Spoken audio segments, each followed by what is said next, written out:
I have here the BIC Xtra-Smooth. These are the pastel mechanical pencils. These are like a 7th and 8th grade staple. They're a must-have. The soft pastel colors are just so fun. The pinks, the purples, the blues, they just love them. So fun without being over the top. They always consistently write clean and smooth.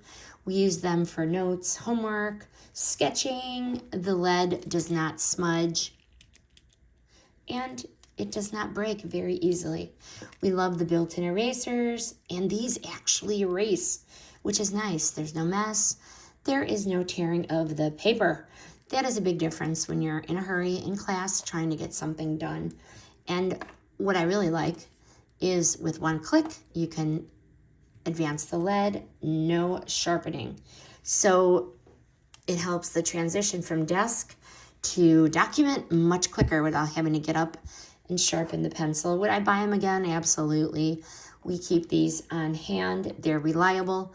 They are cute, and they are going to last all through school with a pack of 24 here. They are number 2 lead, by the way, and these are 0.7 millimeters. We like them, but hey, what's not to like? Highly recommend.